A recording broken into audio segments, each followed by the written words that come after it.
नमस्कार। आज हम एक ऐसे सूफी फकीर की दुनिया में उतर रहे हैं जिनका नाम सुनते ही जहन में जुनून, बगावत और गहरी मोहब्बत ये सब तस्वीरें उभरती हैं। मंसूर अल-हल्लाज। जी हाँ, मंसूर अल-हल्लाज। 9वीं और 10वीं सदी का वो अब्बासिद दौर, जब इस्लामी दुनिया अपने सुनहरे दौर से गुजर रही थी, तब हल्लाज एक ऐसी आवाज़ बने जिसने स्थापित विचारों को हिलाकर रख दिया था। हाँ, और हमारे पास जो दस्तावेज हैं, खासकर लुई मासिनियो की वो मशहूर किताब द पैशन ऑफ अल-हल्लाज के कुछ हिस्से हैं हमारे पास। तो उनके ज़रिए हम हल्लाज के जीवन, उनकी सोच, उनके वो सबसे मशहूर और विवादास्पद बयान, बिल्कुल। और हाँ, उस ज़माने को भी समझने की कोशिश करेंगे जिसमें वो जी रहे थे। हमारा मकसद यही है कि हल्लाज की शख्सियत और उनकी जो कभी न मिटने वाली छाप है उसको थोड़ा समझ सके। बिल्कुल। उनकी कहानी भी देखिए कुरान के विद्वान से शुरू होती है और एक ऐसे रहस्यवादी तक जाती है जिसे आखिरकार दीन से खारिज मानकर सूली पर चढ़ा दिया गया। हाँ, बहुत नाटकीय है। और ये सब उस दौर में हुआ जब बगदाद एक तरफ तो ज्ञान का बड़ा केंद्र था, लेकिन अंदर ही अंदर गहरे सामाजिक और सियासी तूफानों से भी जूझ रहा था। तो चलिए इसी माहौल से शुरू करते हैं। हाँ, यहीं से शुरू करना सही रहेगा। 9वीं सदी के आखिर का अब्बासी दौर, क्या माहौल रहा होगा? बगदाद दुनिया की राजधानी जैसा। बिल्कुल। इल्म, फलसफा, अदब, हर तरफ एक रौनक थी। हाँ, और वो जो यूनानी, फारसी, हिंदुस्तानी किताबें थीं, उनका अरबी में तर्जुमा हो रहा था जोर शोर से। सोचिए जरा, अरब, फारसी, तुर्क, ईसाई, यहूदी सब मिलकर एक नई बौद्धिक फिजा बना रहे थे। सही कहा। लेकिन जैसा आपने कहा, इस चमक के पीछे अंधेरा भी था, बहुत गहरा। हाँ, वो क्या था? देखिए, सियासत में साजिशें चल रही थीं।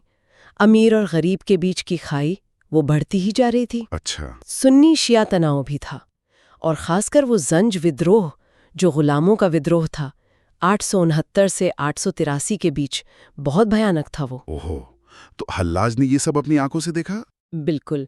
इसी उथल-पुथल ने, आप कह सकती हैं, लोगों को सूफीवाद जैसे अंदरूनी रूहानी रास्तों की तरफ मोड़ा।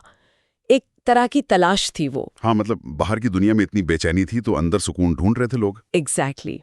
और हल्लाज का बाद में जो जोर था खुदा से सीधे रब्त पर और समाज के भ्रष्टाचार पर बोलना, वो इसी माहौल की देन था। अच्छा, तो हल्लाज का जन्म कहाँ हुआ था? उनका पूरा नाम? हाँ, उनका पूरा नाम था अबू अल-मुगीत अल-हुसैन इब्न मंसूर अल-हल्लाज। जन्म हुआ करीब 858 ईस्वी में, फारस यानी आज के ईरान के तूर शहर में। और हल्लाज का मतलब? हल्लाज का मतलब है रुई धुनने वाला। उनके पिता यही काम करते थे। अच्छा। और एक दिलचस्प बात यह है कि उनके दादा वो ज़ारतुश्त्री यानी पारसी मजहब के थे। ओहो, तो परिवार ने कुछ ही वक्त पहले इस्लाम कबूल किया था। हाँ, ऐसा ही लगता है। ये भी उनके बैकग्राउंड का एक अहम हिस्सा है। फिर उनका परिवार इराक के वासत शहर आ गया है ना? जी हाँ, वहाँ हल्लाज ने हम्बली मजहबी कानून की काफ़ी सख्त तालीम पाई, और कहते हैं 12 साल की उम्र से पहले ही पूरा कुरान हिफ्स कर लिया था। जुबानी याद कर लिया। कमाल है। और अपनी माँ बोली फारसी छोड़कर सिर्फ अरबी में लिखने लगे। ये बात बहुत खास लगती है। एक तरफ खानदान की वो शायद रहस्यवादी विरासत, हाँ, और दूसरी तरफ इस्लाम की बिल्कुल लफ्जी सख्त तालीम। बिल्कुल। शायद इसी कश्मकश ने उन्हें मजहब के बाहरी दिखावे से आगे बढ़कर वो जो अंदरूनी बातनी सच्चाई है उसकी तलाश के लिए उकसाया हो। और बचपन से ही उनका रुझान इबादत और गहरी सोच की तरफ था। जी, वो कुरान के सिर्फ शाब्दिक मतलब से खुश नहीं थे, उसके छुपे हुए गहरे मायनों को समझना चाहते थे। और फिर 16 साल की उम्र में वो सूफी गुरु सहल अल तुस्तारी के शागिर्द बन गए। हाँ, वहीं से सूफी रास्ते पर उनका सफर बाकायदा शुरू हुआ। इसके बाद हल्लाज बसरा गए, फिर बगदाद पहुंचे, और बगदाद में उनकी मुलाकात हुई उस वक्त के सबसे बड़े सूफी उस्ताद अबू अल कासिम अल जुनैद से। ये मुलाकात तो बहुत अहम रही होगी। हाँ, बहुत निर्णायक थी। लेकिन जुनैद के साथ उनका रिश्ता एक बुनियादी फलसफियाना इख्तिलाफ पर टिका था। अच्छा, कैसा इख्तिलाफ? देखिए, जुनैद जो थे वो सूफीवाद के होशमंद, या कहिए संयमित, सोबर स्कूल के पैरोकार थे। Sober school? हाँ, उनका मानना था कि रूहानी मस्ती या खुदा से कुर्बत के जो लम्हे होते हैं, उनके बाद वापस होश में लौट आना जरूरी है, समाज के नियमों का पालन करना। अच्छा, संतुलन बनाए रखना। बिल्कुल। उनके लिए अपने अंदरूनी राजों को, वो जो गहरे अनुभव है, उनको सरेआम जाहिर करना एक तरह की अनुशासनहीनता थी। और हल्लाज? हल्लाज इसके बिल्कुल उलट थे।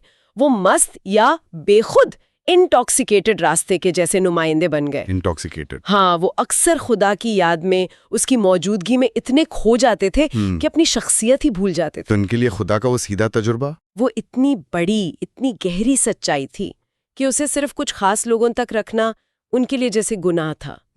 उनका मानना था कि ये पैगाम सबके लिए है, इसे सबके साथ बांटा जाना चाहिए। तो ये सिर्फ मिजाज का फर्क नहीं था? नहीं, बिल्कुल नहीं। ये इस बात पर एक बुनियादी बहस थी कि एक सूफी की समाज के प्रति क्या जिम्मेदारी है। जुनैद सूफीवाद को एक खुफिया इल्म, एक गूढ़ अनुशासन की तरह महफूज रखना चाहते थे। और हल्लाज? उसे फैलाना चाहते थे, एक ऐलान की तरह। और कहते हैं इसी तनाव के बीच जुनैद ने वो अपनी मशहूर और कुछ हद तक मनहूस पेशीनगोई की थी। वो क्या थी? एक वक्त आएगा जब तुम लकड़ी के एक टुकड़े को लाल रंग से रंग दोगे। जो हल्लाज की फांसी की तरफ इशारा था। जी। हल्लाज की जिंदगी तो सफर में गुजरी। 3 बार हज किया उन्होंने। हाँ, पहला हज तो बहुत खास था। करीब 1 साल तक वो काबा के सहन में रहे, रोजा रखा और मुकम्मल खामोशी इख्तियार की। 1 साल? जी। और लौटले पर एक बहुत प्रतीकात्मक कदम उठाया, वो जो सूफियों का खास लिबास होता है, ऊनी चोगा, खिरका। हाँ, वो उतार दिया। हाँ। और आम लोगों जैसे कपड़े पहन लिए। हाँ। ताकि ज्यादा आजादी से अपना पैगाम पहुंचा सकें, लोगों से जुड़ सकें। ये तो बड़ी बात थी। और दूसरा हज तो उन्होंने अपने 400 मुरीदों के साथ किया। 400 मुरीदों के साथ? हाँ। और उसके बाद एक लंबी दावत यानी मिशनरी यात्रा पर निकले। पूर्वी ईरान गए, फिर समुद्री रास्ते से हिंदुस्तान और तुर्किस्तान तक। हिंदुस्तान का सफर, हाँ। ये जरूर अहम रहा होगा। वहां तो अद्वैत फिलॉसफी की पुरानी रिवायतें थीं। हाँ। अहम ब्रह्मास्मि। बिल्कुल। लगता है वो खुदा से एकात्म होने का जो उनका अपना तजुर्बा था, उसे दूसरी गहरी रूहानी सोच जैसे अद्वैत वेदांत उसके सामने परखना चाहते थे, शायद और बेहतर बनाना चाहते थे। और फिर उनका आखिरी हज करीब 902 ईस्वी में। हाँ, उस वक्त तो वो और भी अलग अंदाज में थे, हिंदुस्तानी लंगोटी और पैबंद लगे कपड़ों में। और वहां उन्होंने वो अजीब सी दुआ मांगी कि खुदाओं ने लोगों की नजरों में गिरा दे। हाँ, ये सुनने में बहुत अजीब लगता है, लेकिन शायद ये उनकी तरफ से शहादत को अपने रूहानी सफर की आखिरी मंजिल मानने जैसा था। खुद को पूरी तरह मिटा देने, यानी फना का चरम। फना, ये लफ्ज बार बार आता है हल्लाज के जिक्र में। ये है क्या असल में? हाँ, ये हल्लाज की रूहानियत और उनकी तालीमात का, कह सकती हैं, दिल है। फना का मतलब है खुदा की जबरदस्त भारी मौजूदगी में अपनी मैं का, अपने अहंकार का मिट जाना, विलीन हो जाना। मतलब उपासक और उपास्य के बीच का फर्क मिट जाना। एग्जैक्टली। चेतना की वो हालत जहां ये सीमा घुल जाती है। हल्लाज ने इसे अपनी एक मशहूर नज़्म में खूबसूरती से बयान किया है। मैं वो हूँ जिसे मैं प्रेम करता हूँ, और जिसे मैं प्रेम करता हूँ वो मैं हूँ। हम 2 आत्माएं हैं जो एक शरीर में रहती हैं। वाह! यदि तुम मुझे देखते हो तो तुम उसे देखते हो, और यदि तुम उसे देखते हो तो तुम हम दोनों को देखते हो। कमाल है। तो इसी एहसास ने उन्हें हर जगह खुदा को देखने के लिए प्रेरित किया। हाँ, और दूसरों को भी यही कहने के लिए कि खुदा कहीं दूर आसमान में नहीं, बल्कि तुम्हारी अपनी रूह के अंदर है, उसे वहीं तलाशो। लेकिन यहीं पर मुश्किल शुरू हुई होगी, है ना, इस अनुभव को बयान करने में? बिल्कुल। उनकी त्रासदी इसी में थी। वो तजरीबे की विरोधाभासी इशारों वाली जबान इस्तेमाल कर रहे थे, जबकि उनके आलोचक उन्हें मजहबी कानून और धर्मशास्त्र की सख्त 2 टुक जबान से परख रहे थे। वो जो आपने बताया तंजीह और तशबीह का फर्क। हाँ, उस जमाने की जो रूढ़िवादी सोच थी वो तंजीह पर जोर देती थी, यानी खालिक और मखलूक, बनाने वाले और बनी हुई चीज के बीच मुकम्मल जुदाई, अलगाव। जैसे खुदा आसमान में है, इंसान जमीन पर। कुछ वैसा ही। लेकिन फना का जो रूहानी तजुर्बा है वो तशबीह का है, यानी अत्यधिक निकटता का। खुदा की मौजूदगी इतनी शिद्दत से महसूस होती है कि सारी दूरियां, सारा अलगाव झूठा लगने लगता है। तो उनके वो बयान, जिन्हें बाद में ईशनिंदा कहा गया, वो इसी खाए को पाटने की कोशिश थे, एक ऐसी सच्चाई को आवाज देने की कोशिश जो उस जमाने की मजहबी सोच के दायरों को चुनौती देती थी। और अल्लाह आजकल लोगों को सीधे सड़कों पर जाकर पैगाम देना, ये भी तो उस वक्त के लिए काफी क्रांतिकारी रहा होगा। हाँ, बिल्कुल। बहुत से सूफी बुजुर्ग तो खामोशी और राजदारी से काम करते थे, लेकिन हल्लाज अपना पैगाम सीधे आम लोगों तक ले गए। बिना वो खास सूफी लिबास पहने। हाँ, और ऐसी जबान में जो आम लोग आसानी से समझ सकें। तभी तो उन्हें वो लक़ब मिला, हल्लाज अल असरार, अंतरतम आत्माओं का धुनने वाला। जी। और उनका पैगाम सिर्फ रूहानी बातों तक नहीं था, वो सामाजिक आलोचना भी करते थे। खुलकर बगदाद के जो हुक्मरान थे, उनका लालच, उनका भ्रष्टाचार, उस पर वो सरेआम बोलते थे, निडर होकर। तो ये बात हुकूमत को कैसे पसंद आती? बिल्कुल नहीं। ये जो उनका नजरिया था, अंदरूनी रूहानी सफाई को बाहरी समाजी इंसाफ से जोड़ना, इसने उन्हें न सिर्फ मजहबी ठेकेदारों की नज़र में खतरनाक बनाया, बल्कि हुकूमत की नज़र में एक सियासी बागी भी। और वो हज वाली बात क्या थी जिस पे इल्जाम लगा? हाँ, उन पर इल्जाम लगा कि उन्होंने ये कहा था कि अगर किसी का दिल काफ़ी पाक है तो वो रूह में हज कर सकता है, और वो मक्का की असल यात्रा का एक तरह से विकल्प हो सकता है। ओहो, ये तो सीधे सीधे रूढ़िवादी रस्मों पर चोट थी। और उन रस्मों के जरिए जो राजनीतिक नियंत्रण था, उस पर भी। उनकी कोई खास किताब जो आज भी पढ़ी जाती है? हाँ, उनकी सबसे अहम बची हुई कृति है किताबुल तवासीन। अरबी में है, छोटी सी लेकिन बहुत गहरी और प्रतीकात्मक बातों से भरी हुई। उसमें क्या खास है? उसमें पैगंबर मोहम्मद की अवधारणा है भविष्यवाणी के दीपक के रूप में, और वो पतंगे का रूपक है जो मोमबत्ती की लौ की तरफ खींचता है। हाँ, फना का प्रतीक। बिल्कुल। लेकिन तवासीन का सबसे विवादास्पद और धर्मशास्त्रीय रूप से सबसे साहसी हिस्सा है इब्लीस यानी शैतान की भूमिका की एक क्रांतिकारी पुनर्व्याख्या। शैतान की?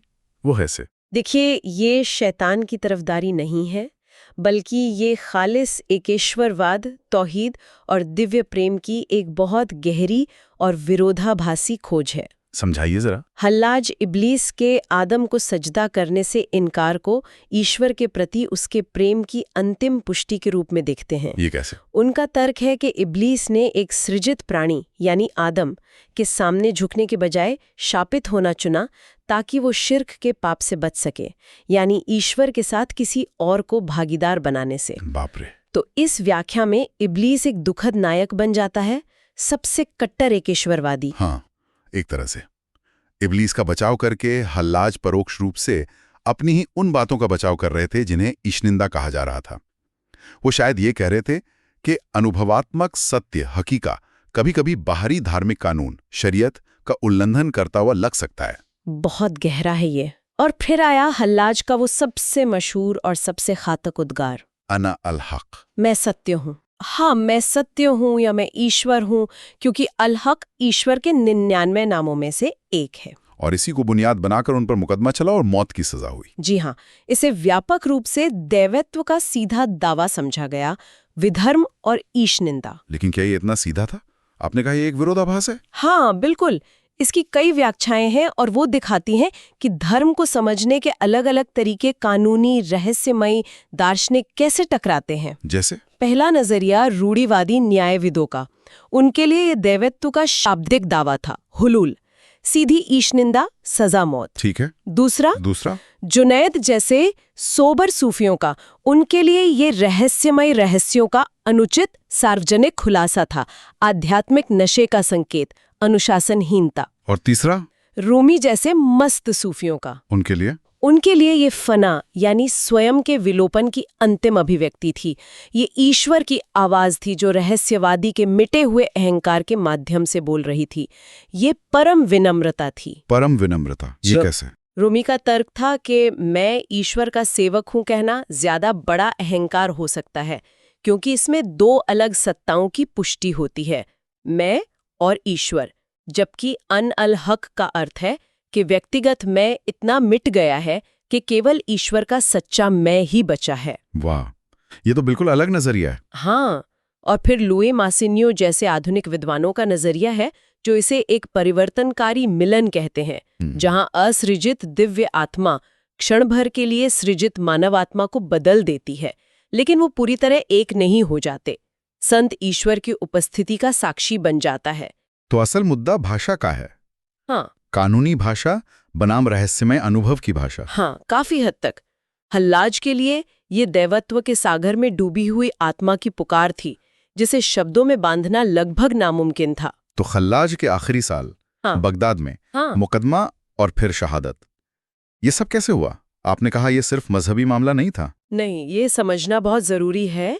उनका मुकदमा सीधा धर्मशास्त्रीय विवाद नहीं था, बल्कि एक कानूनी कार्रवाई के भेस में एक राजनीतिक हत्या थी। राजनीतिक हत्या? हाँ, विधर्म का आरोप एक भ्रष्ट राजनीतिक गुट के लिए, खासकर वो वजीर हामिद इब्न अल अब्बास। हाँ, आपने उसका जिक्र किया था। उसके लिए हल्लाज जैसे करिश्माई और लोकप्रिय व्यक्ति को खत्म करने का सही कानूनी साधन था। हल्लाज उनके लिए नैतिक और सामाजिक सुधार का एक शक्तिशाली खतरा बन गए थे। तो हामिद हल्लाज से नफरत करता था? बहुत, क्योंकि हल्लाज उसकी और बाकी अमीरों की लालच की सरेआम निंदा करते थे। हामिद इसे अपनी सत्ता और दौलत के लिए सीधा खतरा मानता था। और उसने हल्लाज पर कर्मातियन एजेंट होने का इल्जाम लगाया। जी हाँ, कर्मातियन एक चरमपंथी शिया संप्रदाय था जो उस वक्त अब्बासिद हुकूमत के लिए बड़ा खतरा माना जाता था। तो ये राजद्रोह के आरोप थे, सिर्फ ईश निंदा के नहीं। लेकिन हल्लाज के हिमायती भी थे दरबार में? हाँ थे। ग्रैंड चेम्बरलिन नसरा थे। कुछ समय के लिए गुणी वजीर अली इब्ने ईसा ने भी उनका साथ दिया, यहाँ तक कि जब वो 9 साल कैद में रहे। 9 साल? हाँ, पहली गिरफ्तारी 913 में हुई थी। तो उस दौरान खलीफा अल मुक्तदिर की माँ उनकी शिष्या बन गईं। खलीफा खुद कमजोर था, तो ये पूरा मामला दरबार के सत्ता संघर्षों में बुरी तरह उलझा हुआ था। तो मुकदमा लंबा चला? बहुत लंबा। पहली गिरफ्तारी के बाद 9 साल वो शाही कालकोठरी में रहे। कहते उनकी ज्यादातर बची हुई लिखाई इसी दौरान की है। और अनिल हक जैसे बयान के बावजूद सजा देना आसान नहीं था। नहीं, एक शुरुआती शफी न्यायविद ने तो उन्हें निंदित करने से ही इनकार कर दिया था। कहा कि आध्यात्मिक प्रेरणा उनके अधिकार क्षेत्र से बाहर है। तो फिर सजा कैसे हुई? उनके दुश्मनों ने कोई और ठोस आरोप ढूंढा। आखिरकार बहाना मिला उनकी एक तहरीर से, जिसका मतलब ये निकाला गया कि वो उन लोगों के लिए काबे की प्रतिकृतियां बनाने की वकालत कर रहे हैं जो मक्का नहीं जा सकते। अच्छा। फिर 7 महीने तक आखिरी गहन मुकदमा चला। और हामिद के गुट ने आखिरकार सभी प्रमुख कानूनी स्कूलों के जजों से सर्वसम्मत मृत्युदंड हासिल कर लिया। और इसी बीच उनके दोस्त इब्न अता का कत्ल हुआ। हाँ, ये बहुत दुखद घटना थी। इब्न अता ने सरेआम हल्लाज का बचाव किया था, तो हामिद के गार्डों ने उन्हें पीट पीट कर मार डाला। ये दिखाता है कि मुकदमा चलाने वाले कितने निर्दयी थे। और फिर वो दिन आया, 26 मार्च 922 ईस्वी। हाँ, बगदाद में बाबे खुरासान के पास टिग्रिस नदी के किनारे एक भयानक सार्वजनिक तमाशा। सजा बहुत क्रूर थी, है ना? इंतहाई क्रूर। ये सिर्फ सिर काटना नहीं था, ये जानबूझकर किया गया राजनीतिक आतंक का कार्य था। मकसद न केवल उनके शरीर को बल्कि उनकी याद को भी नष्ट करना था। और उनके अनुयायियों या किसी भी और सुधारक के लिए एक चेतावनी दी है। लेकिन हुआ इसका उल्टा। बिल्कुल, विरोधाभासी रूप से उनकी यातना की भयावहता ने ही उनकी अमरता सुनिश्चित कर दी। भीड़ ने क्या देखा? भीड़ ने एक टूटे हुए विधर्मी को नहीं देखा। उन्होंने एक ऐसे आदमी को देखा जो अजीब तरह से शांत था, साहसी था, प्रेम से भरा हुआ। ऐसा लग रहा था जैसे वो अपनी मौत का स्वागत अपने प्रियतम से मिलने के रूप में कर रहा हो। कहते हैं वो सूली तक शान से चले। हाँ, लकड़ी को चूमा और कहा, मैं अब अपनी इच्छाओं के घर में हूँ। फिर उन्हें कोड़े मारे गए, सैकड़ों कोड़े। फिर उनके हाथ पैर काट दिए गए। हे भगवान! गवाहों ने बताया कि वो शांत रहे, मुस्कुराते भी रहे।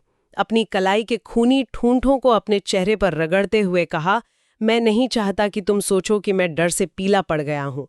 प्रेम का वुजू तभी पूर्ण होता है जब वो खून से किया जाए। अविश्वसनीय। फिर उन्हें एक फांसी या क्रॉस पर लटका दिया गया और रात भर छोड़ दिया गया।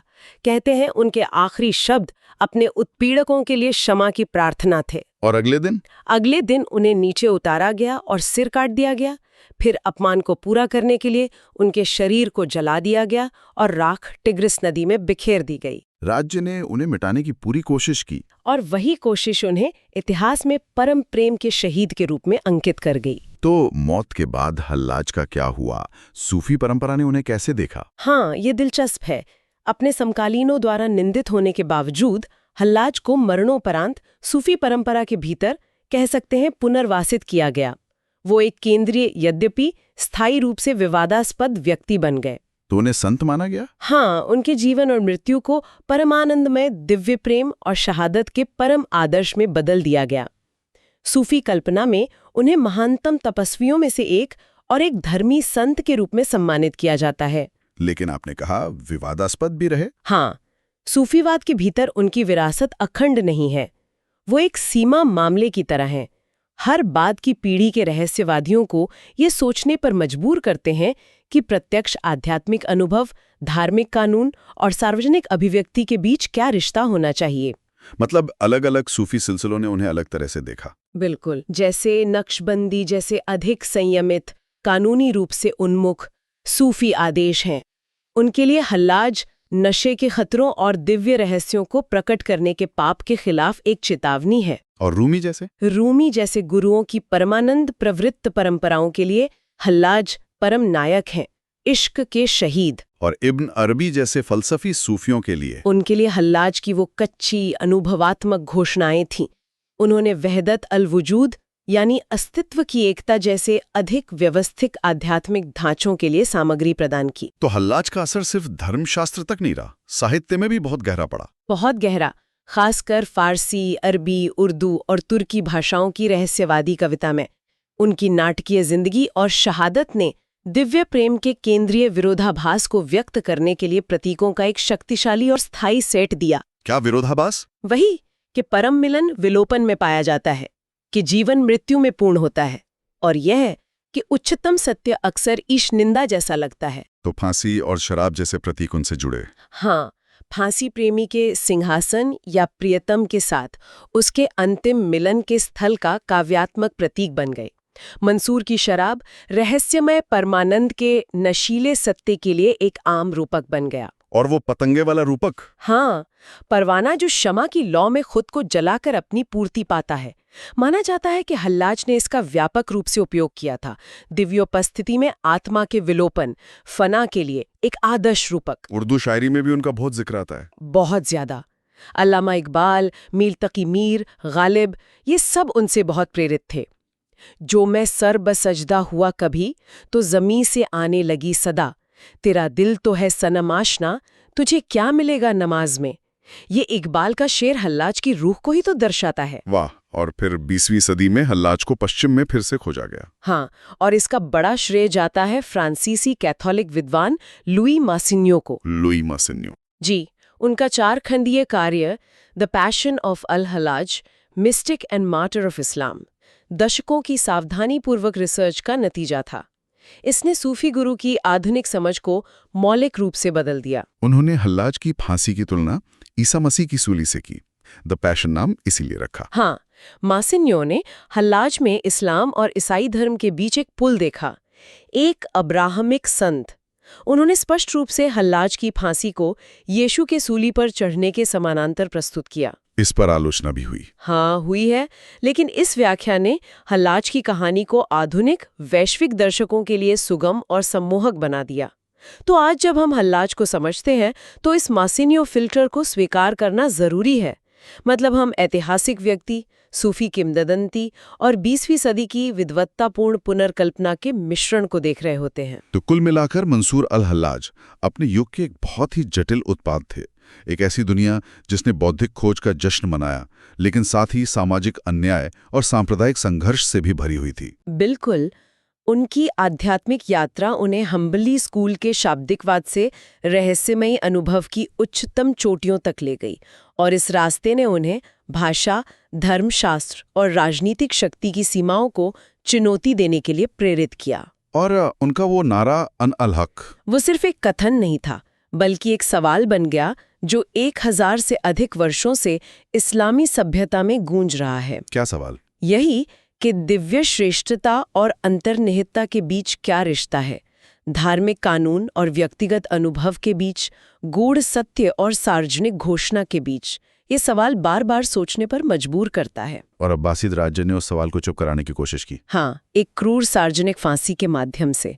लेकिन विरोधाभास देखिए, उस कोशिश ने उस सवाल की शक्ति को और बढ़ा दिया। तो हल्लाज की विरासत एक निश्चित सिद्धांत नहीं बल्कि एक शक्तिशाली प्रतीक है। हाँ, सूफीवाद और विश्व साहित्य में एक शक्तिशाली और उत्तेजक प्रतीक, सत्य के प्रति एक ऐसे प्रेम का प्रमाण जिसने उसके नाम पर खुशी खुशी विलोपन को गले लगा लिया। बहुत खूब। हाँ, और एक आखिरी बात सोचने वाली है।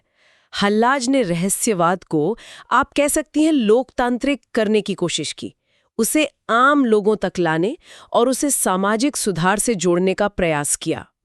आज की दुनिया को देखें, हम भी तो सूचना के बोझ, सामाजिक अन्याय और स्थापित नियमों और व्यक्तिगत दृढ़ विश्वास के बीच तनाव से जूझ रहे हैं ना। हाँ बिल्कुल। तो गहरे सत्यों को सड़क पर खड़े हर इंसान के लिए सुलभ और प्रासंगिक बनाने की हल्लाज की वो कोशिश और उसके जो नतीजे हुए, उससे आज क्या सीखा जा सकता है, ये एक ऐसा सवाल है जो हमें उनके जीवन से परे सोचने पर मजबूर करता है। बिल्कुल एक गहरा सवाल छोड़ गए हैं आप हमारे लिए। इस बेहतरीन चर्चा के लिए बहुत बहुत शुक्रिया। शुक्रिया।